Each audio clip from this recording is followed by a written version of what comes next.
नमस्कार दोस्तों, कहानियों की श्रृंखला में आज मैं आपके सामने लेकर आई हूँ मुंशी प्रेमचंद जी की कहानी प्रतिशोध। लेकिन उससे पहले मेरा आपसे विनम्र अनुरोध है कि अगर आपको मेरी कहानियाँ अच्छी लगती हैं तो मेरे चैनल को सब्सक्राइब ज़रूर करें, लाइक करें, शेयर करें और बेल आइकन दबाना बिल्कुल भी ना भूलें। आज सुनिए कहानी प्रतिशोध। माया अपने तिमंजिले मकान की छत पर खड़ी सड़क की ओर उद्विग्न और अधीर आंखों से ताक रही थी और सोच रही थी, वह अब तक आए क्यों नहीं, कहाँ देर लगाई। इसी गाड़ी से तो आने को लिखा था, गाड़ी तो आ गई होगी। स्टेशन से मुसाफिर भी चले आ रहे हैं। इस वक्त तो कोई दूसरी गाड़ी भी नहीं आती। शायद असबाब वगैरह रखने में देर हुई। यार दोस्त स्टेशन पर बधाई देने के लिए पहुंच गए हों। उनसे फुर्सत मिलेगी तब घर की सुध आएगी। उनकी जगह मैं होती तो सीधे घर आती, दोस्तों से कह देती, जनाब इस वक्त मुझे माफ़ कीजिए, फिर मिलिएगा। मगर दोस्तों में तो उनकी जान बसती है। मिस्टर व्यास लखनऊ के नौजवान मगर अत्यंत प्रतिष्ठित बैरिस्टरों में से एक हैं। 3 महीने से वह एक राजनीतिक मुकदमे की पैरवी करने के लिए सरकार की ओर से लाहौर गए हुए हैं। उन्होंने माया को लिखा था, जीत हो गई, 1 तारीख को मैं शाम की मेल में ज़रूर पहुंचूंगा। आज वही शाम है। माया ने सारा दिन तैयारियों में बिताया, सारा मकान धुलवाया, कमरों की सजावट के सामान साफ कराए, मोटर धुलवाई। ये 3 महीने उसने तपस्या के काटे थे, मगर अब तक मिस्टर व्यास नहीं आए। उसकी छोटी बच्ची तिलोत्तमा आकर उसके पैरों में चिपट गई और बोली, अम्मा बाबूजी कब आएंगे। माया ने उसे गोद में उठा लिया और चूमकर बोली, आते ही होंगे बेटी, गाड़ी तो कब की आ गई। तिलोत्तमा, मेरे लिए अच्छी गुड़िया लाते होंगे। माया ने कुछ जवाब न दिया। इंतजार अब गुस्से में बदलता जा रहा था। वह सोच रही थी, जिस तरह मुझे हजरत परेशान कर रहे हैं उसी तरह मैं भी उनको परेशान करूंगी। घंटे भर तक बोलूंगी ही नहीं। आकर स्टेशन पर बैठे हुए हैं। जलाने में तो उन्हें मज़ा आता है, यह उनकी पुरानी आदत है। पर दिल का क्या करूं? नहीं, जी तो यही चाहता है कि जैसे वह मुझसे बेरुखी दिखलाते हैं उसी तरह मैं भी उनकी बात ना पूछूं। यकाएक एक नौकर ने ऊपर आकर कहा, बहू जी, लाहौर से यह तार आया है। माया अंदर ही अंदर जल उठी। उसे ऐसा महसूस हुआ कि जैसे बड़े जोर की हरारत हो गई हो। बरबस ख्याल आया, सिवाय इसके और क्या लिखा होगा कि इस गाड़ी से ना आ सकूंगा। तार दे देना कौन सा मुश्किल है। मैं भी क्यों ना तार दे दूं कि मैं 1 महीने के लिए मायके जा रही हूँ। नौकर से कहा, तार ले जाकर मेरे कमरे में मेज पर रख दो। मगर फिर कुछ सोचकर उसने लिफाफा ले लिया और खोला ही था कि कागज़ हाथ से छूटकर गिर पड़ा। लिखा था, मिस्टर व्यास का आज रात 10 बजे किसी बदमाश ने कत्ल कर दिया। कई महीने बीत गए मगर खूनी का अब तक पता नहीं चला। खुफिया पुलिस के अनुभवी लोग उसका सुराग लगाने की फिक्र में परेशान हैं। खूनी को गिरफ्तार करा देने वाले को 20,000 रुपये का इनाम दिए जाने का ऐलान कर दिया गया है, मगर कोई नतीजा नहीं। जिस होटल में मिस्टर व्यास ठहरे थे उसी में 1 महीने से माया ठहरी हुई है। उस कमरे से उसे प्यार सा हो गया है। उसकी सूरत इतनी बदल गई है कि अब उसे पहचानना मुश्किल है। मगर उसके चेहरे पर बेबसी या दर्द का पीलापन नहीं, क्रोध की गर्मी दिखाई पड़ती है। उसकी नशीली आंखों में अब खून की प्यास है और प्रतिशोध की लपट। उसके शरीर का एक एक कण प्रतिशोध की आग से जला जा रहा है। अब यही उसके जीवन का ध्येय, यही उसकी सबसे बड़ी अभिलाषा है। उसके प्रेम की सारी निधि अब यही प्रतिशोध का आवेग है। जिस पापी ने उसके जीवन का सर्वनाश कर दिया उसे अपने सामने तड़पते देखकर ही उसकी आंखें ठंडी होंगी। खुफिया पुलिस भय और लोभ, जांच और पड़ताल से काम ले रही है, मगर माया ने अपने लक्ष्य पर पहुंचने के लिए एक दूसरा ही रास्ता अपनाया है। मिस्टर व्यास को प्रेत विद्या से लगाव था। उनकी संगति में माया ने कुछ आरंभिक अभ्यास किया था। उस वक्त उसके लिए वह एक मनोरंजन था, मगर अब यही उसके जीवन का संबल था। वह रोजाना तिलोत्तमा पर अमल करती और रोज बरोज अभ्यास बढ़ाती जाती थी। वह उस दिन का इंतजार कर रही थी जब अपने पति की आत्मा को बुलाकर उससे खूनी का सुराग लगा सकेगी। वह बड़ी लगन से, बड़ी एकाग्र चित्तता से अपने काम में व्यस्त थी। रात के 10 बज गए थे। माया ने अपने कमरे को अंधेरा कर दिया था और तिलोत्तमा पर अभ्यास कर रही थी। एकाएक उसे ऐसा मालूम हुआ कि कमरे में कोई दिव्य व्यक्तित्व आया। बुझते हुए दीपक की अंतिम झलक की तरह एक रोशनी नजर आई। माया ने पूछा, आप कौन हैं? तिलोत्तमा ने हंसकर कहा, तुम मुझे नहीं पहचानती? मैं ही तो तुम्हारा मनमोहन हूँ, जो इस दुनिया में मिस्टर व्यास के नाम से मशहूर था। आप खूब आए। मैं आपसे खूनी का नाम पूछना चाहती हूँ। उसका नाम है ईश्वर दास। कहाँ रहता है? शाहजहांपुर। माया ने मोहल्ले का नाम, मकान का नंबर, सूरत, शक्ल सब कुछ विस्तार के साथ पूछा और कागज पर नोट कर लिया। तिलोत्तमा जरा देर में उठ बैठी। जब कमरे में फिर रोशनी हुई तो माया का मुरझाया हुआ चेहरा विजय की प्रसन्नता से चमक रहा था। उसके शरीर में एक नया जोश लहरें मार रहा था कि जैसे प्यास से मरते हुए मुसाफिर को पानी मिल गया हो। उसी रात को माया ने लाहौर से शाहजहांपुर जाने का इरादा किया। रात का वक्त, पंजाब मेल बड़ी तेजी से अंधेरे को चीरती हुई चली जा रही थी। माया एक सेकंड क्लास के कमरे में बैठी सोच रही थी कि शाहजहांपुर में कहाँ ठहरेगी, कैसे ईश्वरदास का मकान तलाश करेगी और कैसे उससे खून का बदला लेगी। उसके बगल में तिलोत्तमा बेखबर सो रही थी। सामने ऊपर के बर्थ पर एक आदमी नींद में गाफिल पड़ा हुआ था। यकाएक गाड़ी का कमरा खुला और 2 आदमी कोट पतलून पहने हुए कमरे में दाखिल हुए। दोनों अंग्रेज थे। एक माया की इस तरफ बैठा और दूसरा दूसरी तरफ। माया सिमट कर बैठ गई। इन आदमियों का यूं बैठना उसे बहुत बुरा मालूम हुआ।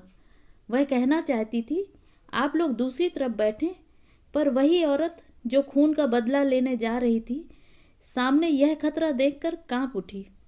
वह दोनों शैतान उसे सिमटते देखकर और भी करीब आ गए। माया अब वहां न बैठी रह सकी। वह उठकर दूसरे बर्थ पर जाना चाहती थी कि उनमें से एक ने उसका हाथ पकड़ लिया। माया ने जोर से हाथ छुड़ाने की कोशिश करके कहा, तुम्हारी शामत तो नहीं आई है, छोड़ दो मेरा हाथ सुअर। इस पर दूसरे आदमी ने उठकर माया को सीने से लिपटा लिया और लड़खड़ाती हुई जबान से बोला, वेल, हम तुमको बहुत सा रुपया देगा। माया ने उसे सारी ताकत से ढकेलने की कोशिश करते हुए कहा, हट जा हरामजादे, वरना अभी तेरा सर फोड़ दूंगी। दूसरा आदमी भी उठ खड़ा हुआ और दोनों मिलकर माया को बर्थ पर लिटाने की कोशिश करने लगे। यकाएक यह खटपट सुनकर ऊपर के बर्थ पर सोया हुआ आदमी चौंका और उन बदमाशों की हरकत देखकर ऊपर से कूद पड़ा। दोनों गोरे उसे देखकर माया को छोड़ उसकी तरफ झपटे और उसे घूंसे मारने लगे। दोनों उस पर ताबड़तोड़ हमला कर रहे थे और वह हाथों से अपने को बचाने की कोशिश कर रहा था। उसे वार करने का कोई मौका न मिलता था। यकाएक उसने उचक कर अपने बिस्तर में से एक चाकू निकाल लिया और आस्तीनें समेट कर बोला, तुम दोनों अगर अभी बाहर न चले गए तो मैं एक को भी जीता न छोड़ूंगा। दोनों गोरे छुरा देखकर डरे, मगर वह भी निहत्थे न थे। एक ने जेब से रिवाल्वर निकाल लिया और उसकी नली उस आदमी की तरफ करके बोला, निकल जाओ रैस्कल। माया थर थर कांप रही थी कि न जाने क्या आफत आने वाली है, मगर खतरा हमारी छिपी हुई हिम्मतों की कुंजी है। खतरे में पड़कर हम भय की सीमाओं से आगे बढ़ जाते हैं और कुछ कर गुजरते हैं जिस पर हमें खुद हैरत होती है। वही माया जो अब तक थर थर कांप रही थी, बिल्ली की तरह कूदकर उस गोरे की तरफ लपकी और उसके हाथ से रिवाल्वर खींचकर गाड़ी के नीचे फेंक दिया। गोरे ने खिसियाकर माया को दांत काटना चाहा, मगर माया ने जल्दी से हाथ खींच लिया और खतरे की जंजीर के पास जाकर उसे जोर से खींचा। दूसरा गोरा अब तक किनारे खड़ा था। उसके पास कोई हथियार न था, इसलिए वह छुरी के सामने ना आना चाहता था। जब उसने देखा कि माया ने जंजीर खींच ली तो भीतर का दरवाज़ा खोलकर भागा। उसका साथी भी उसके पीछे पीछे भागा। चलते चलते छुरी वाले आदमी ने उसे इतनी ज़ोर से धक्का दिया कि वह मुंह के बल गिर पड़ा। फिर तो उसने इतनी ठोकरें, इतनी लातें और इतने घूंसे जमाए कि उसके मुंह से खून निकल पड़ा। इतने में गाड़ी रुक गई और गार्ड लालटेन लिए आता दिखाई दिया, मगर वह दोनों शैतान गाड़ी को रुकते देख बेतहाशा नीचे कूद पड़े और उस अंधेरे में ना जाने कहाँ खो गए। गार्ड ने भी ज़्यादा छानबीन न की और करता भी तो उस अंधेरे में पता लगाना मुश्किल था। दोनों तरफ खड्डे थे, शायद किसी नदी के पास थे। वहाँ 200 आदमी उस वक्त बड़ी आसानी से छिप सकते थे। 10 मिनट तक गाड़ी खड़ी रही, फिर चल पड़ी। माया ने मुक्ति की सांस लेकर कहा, आप आज ना होते तो ईश्वर ही जाने मेरा क्या हाल होता। आपकी कहीं चोट तो नहीं आई? उस आदमी ने छुरे को जेब में रखते हुए कहा, बिल्कुल नहीं। मैं ऐसा बेसुध सोया हुआ था कि उन बदमाशों के आने की खबर ही ना हुई, वरना मैं उन्हें अंदर पाँव ही न रखने देता। अगले स्टेशन पर रिपोर्ट करूँगा। माया, जी नहीं, खामखा की बदनामी और परेशानी होगी। रिपोर्ट करने से कोई फ़ायदा नहीं। ईश्वर ने आज मेरी आबरू रख ली। मेरा कलेजा अभी तक धक धक कर रहा है। आप कहाँ तक चलेंगे? मुझे शाहजहाँपुर जाना है। वहीं तक तो मुझे भी जाना है। शुभ नाम क्या है? कम से कम अपने उपकारक के नाम से तो अपरिचित न रहूं। मुझे तो ईश्वर दास कहते हैं। माया का कलेजा धक्क से हो गया। ज़रूर यह वही खूनी है। इसकी शक्ल सूरत भी तो वही है जो उसे बतलाई गई थी। उसने डरते डरते पूछा, आपका मकान किस मोहल्ले में है? उन्होंने मोहल्ले का नाम बतलाया और माया का दिल बैठ गया। उसने खिड़की से सिर बाहर निकालकर एक लंबी सांस ली। हाय, खूनी मिला भी तो इस हालत में, जब वह उसके एहसान के बोझ से दबी हुई है। क्या उस आदमी को वह खंजर का निशाना बना सकती है? उसने बगैर किसी परिचय के सिर्फ हमदर्दी के जोश में ऐसे गाढ़े वक्त में उसकी मदद की। जान पर खेल गया। वह एक अजीब उलझन में पड़ गई। उसने उसके चेहरे की तरफ देखा। शराफत झलक रही थी। ऐसा आदमी खून कर सकता है, इसमें उसे संदेह था। ईश्वरदास ने पूछा, आप लाहौर से आ रही हैं ना? शाहजहाँपुर कहाँ जाइएगा? अभी तो कहीं धर्मशाला में ठहरूंगी। मकान का इंतजाम करना है। ईश्वरदास ने ताज्जुब से पूछा, तो वहाँ आप किसी दोस्त या रिश्तेदार के यहाँ नहीं जा रही हैं? कोई ना कोई मिल ही जाएगा। यूँ आपका असली मकान कहाँ है? असली मकान पहले लखनऊ में था, अब कहीं नहीं है। मैं बेवा हूँ। ईश्वरदास ने शाहजहाँपुर में माया के लिए एक अच्छा मकान तय कर दिया। एक नौकर भी रख दिया। दिन में कई बार हाल चाल पूछने आता। माया कितना ही चाहती थी कि उसके एहसान न ले, उससे घनिष्ठता न पैदा करे, मगर वह इतना नेक, इतना बामुरवत और शरीफ था कि माया मजबूर हो जाती थी। एक दिन वह कई गमले और फर्नीचर लेकर आया। कई खूबसूरत तस्वीरें भी थीं। माया ने त्योरियां चढ़ाकर कहा, मुझे साज सामान की बिल्कुल ज़रूरत नहीं, आप नाहक तकलीफ़ करते हैं। ईश्वरदास ने इस तरह लज्जित होकर कहा जैसे उसे कोई भूल हो गई हो। मेरे घर में यह चीज़ें बेकार पड़ी थीं, इसलिए लाकर रख दी। मैं इन टीम टाम की चीज़ों का गुलाम नहीं बनना चाहती। ईश्वरदास ने डरते डरते कहा, अगर आपको नागवार हो तो उठवा ले जाऊं। माया ने देखा उसकी आंखें भर आई हैं। मजबूर होकर बोली, अब आप ले ही आए हैं तो रहने दीजिए, मगर आगे से ऐसी कोई चीज़ न लाइएगा। एक दिन माया का नौकर न आया। माया ने 8-9 बजे तक उसकी राह देखी। जब अब भी वह न आया तो उसने जूठे बर्तन मांजना शुरू किया। उसे कभी अपने हाथ से चौका बर्तन करने का संयोग न हुआ था। बार बार अपनी हालत पर रोना आता था। एक दिन वह था कि उसके घर में नौकरों की एक पलटन थी। आज उसे अपने हाथों से बर्तन मांजने पड़ रहे हैं। तिलोत्तमा दौड़ दौड़ कर बड़े जोश से काम कर रही थी। उसे कोई फिक्र न थी। अपने हाथों से काम करने का, अपने को उपयोगी साबित करने का ऐसा अच्छा मौका पाकर उसकी खुशी की सीमा न रही। इतने में ईश्वरदास आकर खड़ा हो गया और माया को बर्तन मांजते देखकर बोला, यह आप क्या कर रही हैं? रहने दीजिए, मैं अभी एक आदमी को बुलवाए लाता हूँ। आपने मुझे क्यों न खबर दी? राम राम, उठाइए आप वहाँ से। माया ने लापरवाही से कहा, कोई ज़रूरत नहीं, आप तकलीफ़ न कीजिए, मैं अभी मांजे लेती हूँ। इसकी ज़रूरत भी क्या, मैं 1 मिनट में आता हूँ। नहीं, आप किसी को न लाइए, मैं इतने बर्तन आसानी से धो लूँगी।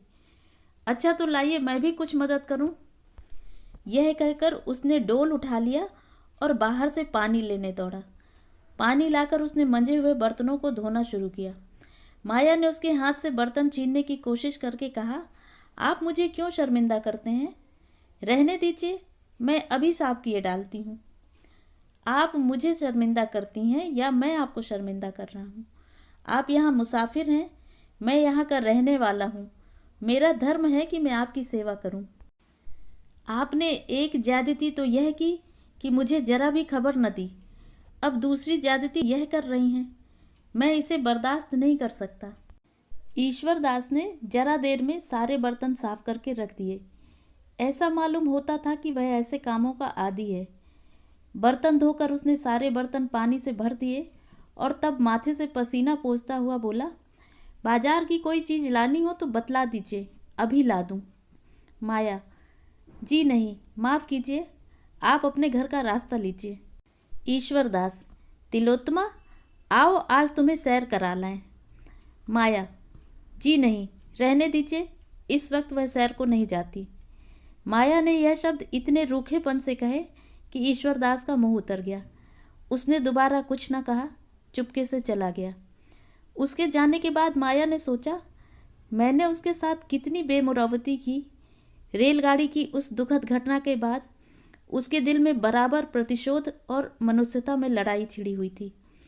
अगर ईश्वरदास उस मौके पर स्वर्ग के एक दूत की तरह न आ जाता तो आज उसकी क्या हालत होती। यह ख्याल करके उसके रोए खड़े हो जाते थे और ईश्वरदास के लिए उसके दिल की गहराइयों से कृतज्ञता के शब्द निकलते। क्या अपने ऊपर इतना बड़ा एहसान करने वाले के खून से अपने हाथ रंगेगी? लेकिन उसके हाथों से उसे यह मनहूस दिन भी तो देखना पड़ा। उसी के कारण तो उसने रेल का वह सफ़र किया था, वरना वह अकेले बिना किसी दोस्त या मददगार के सफ़र ही क्यों करती। उसी के कारण तो आज वह वैधव्य की विपत्तियां झेल रही है और सारी उम्र झेलेगी। इन बातों का ख्याल करके उसकी आंखें लाल हो जाती, मुंह से एक गर्म आह निकल जाती और जी चाहता इसी वक्त कटार लेकर चल पड़े और उसका काम तमाम कर दे। आज माया ने अंतिम निश्चय कर लिया। उसने ईश्वरदास को दावत दी थी, यही उसकी आखिरी दावत होगी। ईश्वरदास ने उस पर एहसान जरूर किए हैं, लेकिन दुनिया में कोई एहसान, कोई नेकी उस शोक के दाग को मिटा सकती है। रात के 9 बजे ईश्वरदास आया तो माया ने अपनी वाणी में प्रेम का आवेग भरकर कहा, बैठिए, आपके लिए गर्म गर्म पूड़ियाँ निकाल दूँ। ईश्वरदास, क्या अभी तक आप मेरे इंतजार में बैठी हुई हैं? नाहक गर्मी में परेशान हुई। माया ने थाली परोसकर उसके सामने रखते हुए कहा, मैं खाना पकाना नहीं जानती, अगर कोई चीज़ अच्छी न लगे तो माफ़ कीजिएगा। ईश्वरदास ने खूब तारीफ कर कर के एक एक चीज़ खाई। ऐसी स्वादिष्ट चीज़ें उसने अपनी उम्र में कभी न खाई थी। आप तो कहती थी मैं खाना पकाना नहीं जानती, तो क्या मैं गलत कहती थी? बिल्कुल गलत। आपने खुद अपनी गलती साबित कर दी। ऐसे खस्ते मैंने ज़िंदगी में भी न खाए थे। आप मुझे बनाते हैं। अच्छा साहब, बना लीजिए। नहीं, मैं बनाता नहीं, बिल्कुल सच कहता हूँ। किस किस चीज़ की तारीफ़ करूँ? चाहता हूँ कि कोई ऐसा ऐब निकालूँ, लेकिन सूझता ही नहीं। अब कि मैं अपने दोस्तों की दावत करूँगा तो आपको एक दिन तकलीफ़ दूँगा। हाँ, शौक़ से कीजिए, मैं हाजिर हूँ। खाते खाते 10 बज गए। तिलोत्तमा सो गई। गली में भी सन्नाटा हो गया। ईश्वरदास चलने को तैयार हुआ तो माया बोली, क्या आप चले जाएंगे? क्यों ना, आप आज यहीं सो रहिए। मुझे कुछ डर लग रहा है। आप बाहर के कमरे में सो रहिएगा, मैं अंदर आंगन में सो रहूँगी। ईश्वर दास ने क्षण भर सोच कर कहा, अच्छी बात है। आपने पहले कभी ना कहा कि आपको इस घर में डर लगता है, वरना मैं किसी भरोसे की बूढ़ी औरत को रात को सोने के लिए कह देता। ईश्वर दास ने तो कमरे में आसन जमाया, माया अंदर खाना खाने गई, लेकिन आज उसके गले के नीचे एक कौर भी न उतर सका। उसका दिल जोर जोर से धड़क रहा था।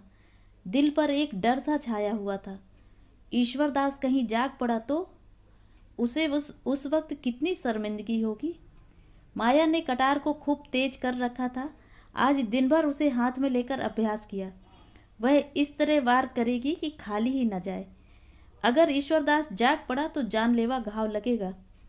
जब आधी रात हो गई और ईश्वरदास के खर्राटों की आवाज़ें कानों में आने लगी तो माया कटार लेकर उठी, पर उसका शरीर कांप रहा था। भय और संकल्प, आकर्षण और घृणा एक साथ कभी उसे एक कदम आगे बढ़ा देती, कभी उसे पीछे हटा देती। ऐसा मालूम होता था कि जैसे सारा मकान, सारा आसमान चक्कर खा रहा है। कमरे की हर एक चीज़ घूमती हुई नजर आ रही थी, मगर एक क्षण में यह बेचैनी दूर हो गई और दिल पर डर छा गया। वह दबे पांव ईश्वरदास के कमरे तक आई, फिर उसके पांव वहीं जम गए। उसकी आंखों से आंसू बहने लगे। आह, मैं कितनी कमज़ोर हूँ। जिस आदमी ने मेरा सर्वनाश कर दिया, मेरी हरी भरी खेती उजाड़ दी, मेरे लहलहाते हुए उपवन को वीरान कर दिया, मुझे हमेशा के लिए आग के जलते कुंडों में डाल दिया, उससे मैं खून का बदला भी नहीं ले सकती। वह मेरी ही बहनें थीं जो तलवार और बंदूक लेकर मैदान में लड़ती थीं, दहकती हुई चिता में हंसते हंसते बैठ जाती थीं। उसे उस वक्त ऐसा मालूम हुआ कि मिस्टर व्यास सामने खड़े हैं और उसे आगे बढ़ने की प्रेरणा दे रहे हैं। कह रहे हैं, क्या तुम मेरे खून का बदला न लोगी? मेरी आत्मा प्रतिशोध के लिए तड़प रही है। क्या उसे हमेशा हमेशा यूं ही तड़पाती रहोगी? क्या यही वफा की शर्त थी? इन विचारों ने माया की भावनाओं को भड़का दिया। उसकी आंखें खून की तरह लाल हो गईं, होंठ दांतों के नीचे दब गए और कटार के हत्थे पर मुट्ठी बंध गई। एक उन्माद सा छा गया। उसने कमरे के अंदर पैर रखा, मगर ईश्वरदास की आंखें खुल गई थीं। कमरे में लालटेन की मध्यम रोशनी थी। माया की आहट पाकर वह चौंका और सिर उठाकर देखा तो खून सर्द हो गया। माया प्रलय की मूर्ति बनी, हाथ में नंगी कटार लिए उसकी तरफ चली आ रही थी। वह चारपाई से उठकर खड़ा हो गया और घबराकर बोला, क्या है बहन, यह कटार लिए क्यों आ रही हो? माया ने कहा, यह कटार तुम्हारे खून की प्यासी है, क्योंकि तुमने मेरे पति का खून किया है। ईश्वरदास का चेहरा पीला पड़ गया। बोला, मैंने? हाँ, तुमने।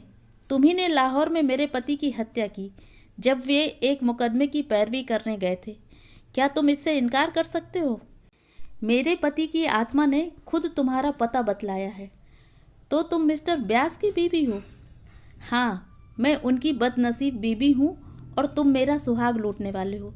तुमने मेरे ऊपर एहसान किए हैं, लेकिन एहसानों से मेरे दिल की आग नहीं बुझ सकती, वह तुम्हारे खून ही से बुझेगी। ईश्वरदास ने माया की ओर याचना भरी आंखों से देखकर कहा, अगर आपका यही फैसला है तो लीजिए, यह सर हाजिर है।